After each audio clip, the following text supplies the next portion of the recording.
तो हेलो दोस्तों, स्वागत है आप सबका आज के इस सेशन में। आज के सेशन में हम डिस्कस करने वाले हैं क्या सिलेबस रहता है हमारा यूपीएससी सीसेट में तीनों ही सेक्शंस के अंदर, चाहे वो क्वांट्स हो, रीजनिंग हो या इंग्लिश कॉम्प्रिहेंशन सेक्शन हो। इसमें हमारा एग्जैक्टली क्या पूछा जाता है ये हम चीज डिस्कस करेंगे, because it is very very important for us if we are going for some examination. So we have to crack the syllabus. Exactly क्या पूछा जाता है एग्जाम में, एग्जैक्टली क्वेश्चन किस टाइप के आते हैं, तो ये चीजें हमें पता होनी चाहिए, जिससे हमारा थोड़ा टाइम भी सेव होता है और हम थोड़ा और अच्छा परफॉर्म कर पाते हैं, हम टाइम मैनेजमेंट अच्छे से कर पाते हैं, हम ज्यादा फालतू चीजों में नहीं भागते हैं। ठीक है, तो एक चीज एग्जैक्ट आपकी स्ट्रेटेजी होनी चाहिए, एग्जैक्ट आपको पता होना चाहिए कि भाई ये पढ़ना है, इतने इतने टाइम में कवर करना है, बिकॉज ऑल यू नो कि ये क्वालिफाइंग नेचर का एग्जाम होता है, आपका क्वालिफाई करना होता है बस आपको। बट कई स्टूडेंट्स के लिए ये क्वालिफाई करना भी डिफिकल्ट हो जाता है, भले ही 33% मार्क्स लाने हैं, बट ये भी कई बार हमारे लिए डिफिकल्टी बन जाती है। क्यों? कि हमारा टाइम मैनेजमेंट नहीं हमने बनाया, वहां पे हमने एक सही स्ट्रेटेजी अप्लाई नहीं करी। ठीक है, हमने एक प्लान प्रिपेयर नहीं किया, हमने प्रैक्टिस हम उतनी नहीं करी जितनी इसको चाहिए थी, क्योंकि हर एक इंडिविजुअल को डिफरेंट डिफरेंट प्रैक्टिस लगती है, डिफरेंट डिफरेंट टाइम लगता है किसी भी चीज को कवर करने के लिए। राइट, हमने ये चीज नहीं देखी कि एग्जैक्टली किस तरीके के क्वेश्चन हमको प्रैक्टिस कर लेने चाहिए।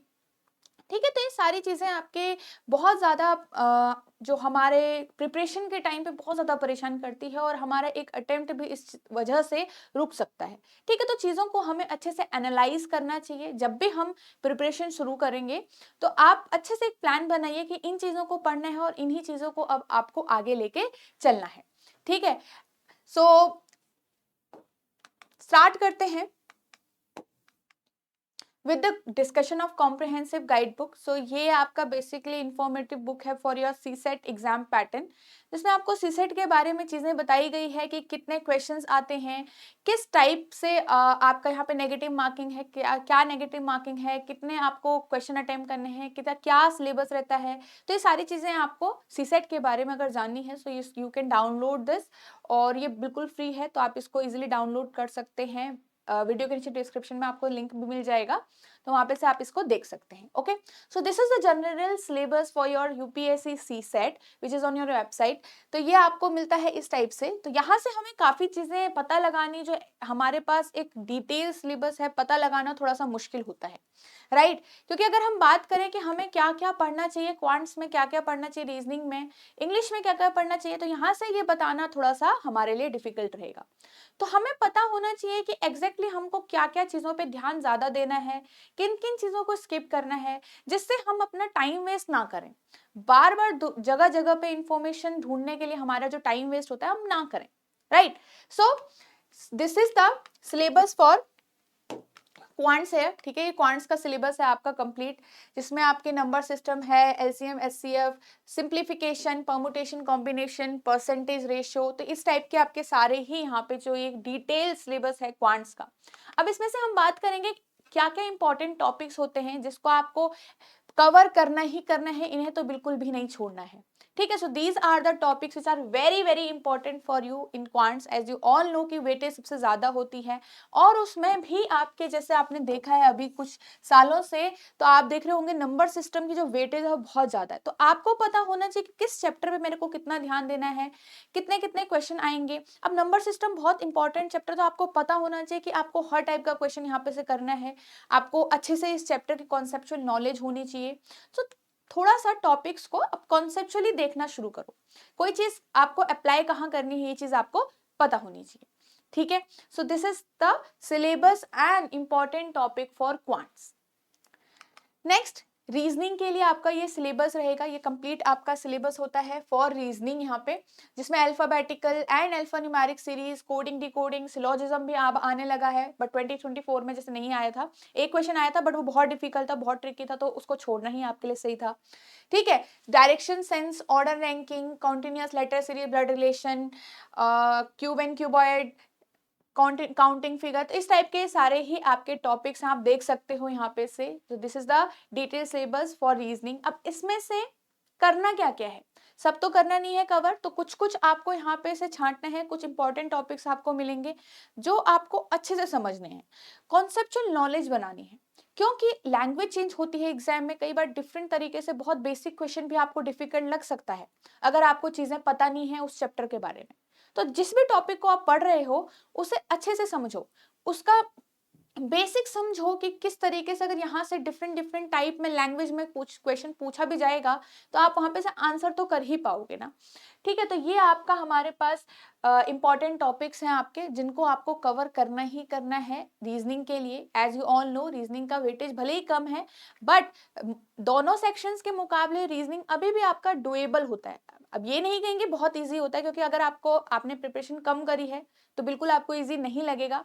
सो कुछ क्वेश्चन आपके बहुत अच्छे होते हैं, इजी होते हैं, जिनको आप कर सकते हो, कुछ आपके मॉडरेट होते हैं, but still it is doable. ठीक है, so these are the important topics for reasoning है। अब यहाँ पे हमारे इंपॉर्टेंट चीज है रीडिंग कॉम्प्रिहेंसिव के लिए, इंग्लिश के लिए। अब यहाँ पे हमारे किस तरीके से क्वेश्चन पूछे जाते हैं, जैसा आप सबको पता है पैसेज आपका पूछा जाता है और कुछ नहीं, पैसेज में आपको क्वेश्चंस मिलते हैं। क्वेश्चंस आपका एक क्वेश्चन वाला पैसेज भी हो सकता है, मतलब एक पैसेज दे दिया बड़ा सा और उसके बेस पे एक क्वेश्चन आपको पूछा गया। ठीक है, सो दूसरा पैसेज जिसमें आपके पास क्या हुआ, 2 क्वेश्चन बेस्ड हुए, उस पूरे पैसेज से 2 क्वेश्चन आपको मिले। नेक्स्ट 3 क्वेश्चन मिले या 3 से ज्यादा 4 क्वेश्चन या 5 क्वेश्चन, इस टाइप से आपको मिले। अब ज्यादातर आप देख रहे होंगे कि वह 1 और 2 क्वेश्चन वाले ही हमारे एग्जाम में ज्यादातर पूछे जा रहे हैं, मतलब आपको पूरा पैराग्राफ पढ़ना है और सिर्फ एक आंसर देना है, मतलब एक क्वेश्चन आपको मिलेगा। इसी टाइप से पूरा पैराग्राफ पढ़ना है, 2 क्वेश्चन आपको ज्यादा मिलेंगे। ठीक है, सो ये हमारे लेवल है कि 1 2 3, जिसमें आपके डिफरेंट डिफरेंट क्वेश्चन पूछे जाते हैं। ठीक है, सो आपको यहाँ पे अच्छे से पैसेज को समझना है, अच्छे से चीजों को जानना है, अच्छे से क्वेश्चन को समझना है। तो इन सब चीजों के लिए आपको ये पता होना चाहिए कि किस किस टाइप के पैसेज आ सकते हैं, किस किस टॉपिक पे बेस्ड होते हैं, और किस किस टाइप के क्वेश्चन हमको मतलब कॉम्प्रिहेंशन में पूछा जाता है। तो यहाँ पे सबसे पहले टाइप्स ऑफ क्वेश्चंस क्या होते हैं, जैसे आपने देखा होगा एजम्पशन पूछ लिया जाता है कि क्या एजम्पशन था इसके पीछे, इस पैसेज से आपको क्या दिखा कि यहाँ पे what is the right assumption. ठीक है, सो एजम्पशन बेस्ड क्वेश्चन होते हैं आपके, इन्फरेंस बेस्ड क्वेश्चन होते हैं आपके, कंक्लूजन बेस्ड क्वेश्चन होते हैं, कोरोलरी बेस्ड क्वेश्चन होते हैं, क्रिटिकल मैसेज बेस्ड क्वेश्चन होते हैं।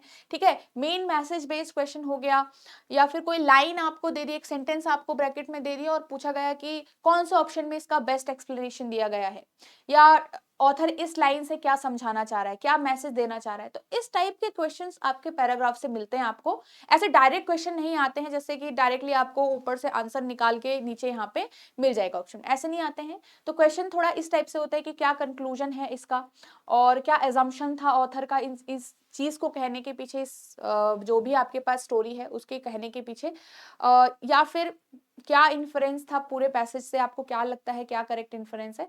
तो ये चीजें आपको समझनी पड़ेगी, इस टाइप के क्वेश्चन आपको देखने पड़ेंगे, इस टाइप के पैसेज आपको देखने पड़ेंगे एग्जाम के लिए।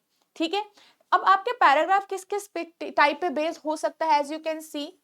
ठीक है, सो साइंस एंड टेक्नोलॉजी, जो भी मान लो मोबाइल के पीछे से कुछ आ गया मोबाइल के ऊपर, या फिर कुछ इकोनॉमिक इशू हो गए, हेल्थ इश्यूज हो गए, रूरल इश्यूज जो होते हैं, और सोशल इश्यूज, इस टाइप के जो टॉपिक होते हैं, इस टाइप के आपके जो स्टेटमेंट्स होती हैं, ऐसा आपको पैसेज मिल सकता है वहां पे।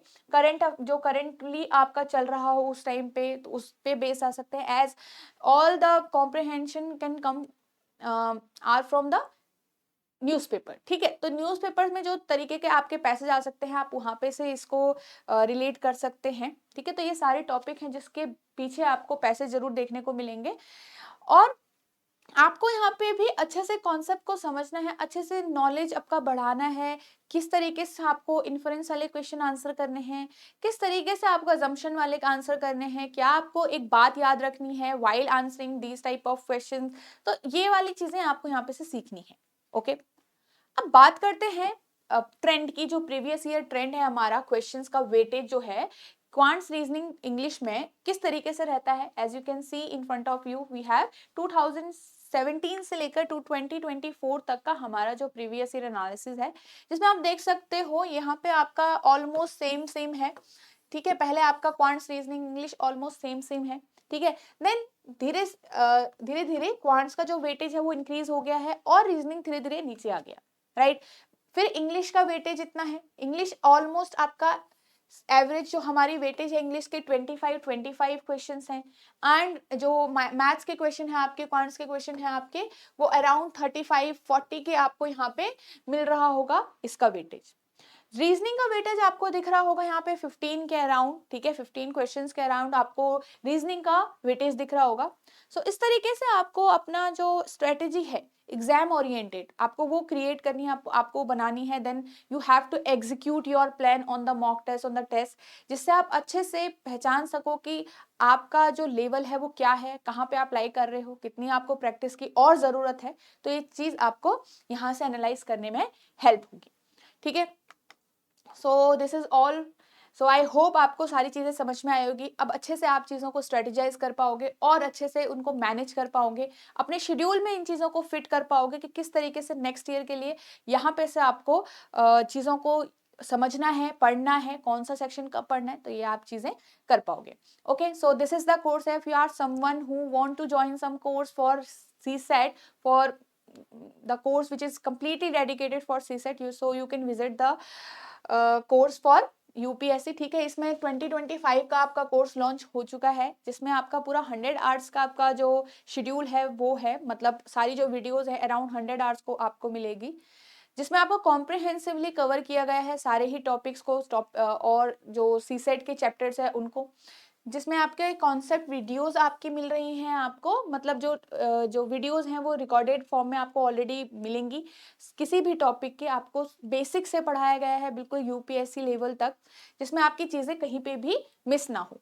Then test series will be there, mock test आपके बहुत ज़्यादा इंपॉर्टेंट है, तो full length mock test quiz अगर आपको देनी है किसी टॉपिक वाइज टेस्ट में वो भी आप दे सकते हो। सेक्शनल टेस्ट भी आपके इसमें अवेलेबल है तीनों ही सेक्शंस के। Then weekly live doubt session भी आपके लिए जाते हैं, अगर आपके मन में कोई डाउट रह गया है, अगर आपको कोई चीज़ें पूछनी है, सो आप वहाँ पे, ऐसा नहीं है कि बिल्कुल आप सिर्फ कोर्स के अंदर अंदर आप रह गए और बाकी चीज़ें आप पूछ नहीं सकते हो, तो यहाँ पे आपको वीकली बेसिस पे भी डाउट्स लिए जाते हैं। देन लाइव रिविजन क्लासेस होती हैं जो आपके एग्जाम से पहले आपको कंडक्ट की जाती हैं, जिसमें आप लाइव हम प्रैक्टिस करते हैं, चैप्टर को अच्छे से समझते हैं, तो आपका जो नॉलेज होता है वो और बूस्ट होता है और आपकी तैयारी और अच्छे से स्मूथ हो जाती है, ठीक है, विद दीज लाइव क्लासेस। तो ये आपका बिफोर एग्जाम कंडक्ट की जाती है। ओके, सो आई होप आप ये चीजें आपने देखी and you can analyse this if it will be helpful for you. So you can call on this number for more details of the course. So 6 to 9 p.m. आप यहाँ पे 9 to 6 p.m. आप यहाँ पे कॉल कर सकते हो and you can get the details. So आपको लगता है if you want to join the course, if this is helpful for you, so आप यहाँ पे से चीज़ों को देख सकते हो। Okay, and if you are someone who wants to read more about CSET, अपने फ्री टाइम में आपको लगता है कि आपको थोड़ा CSET में थोड़ा ध्यान देना चाहिए, आपको थोड़ा चीज़ें पढ़नी चाहिए, सो आप ब्लॉग्स को विजिट कर सकते हो edutab.co.in चैनल पे, वेबसाइट पे, यहाँ पे आपको ब्लॉग्स मिलेंगे। Then you will choose your category, तो यूपीएससी CSET वाली कैटेगरी आप चूज करोगे तो इस टाइप से आपको चीज़ें यहाँ पे निकल के आएगी।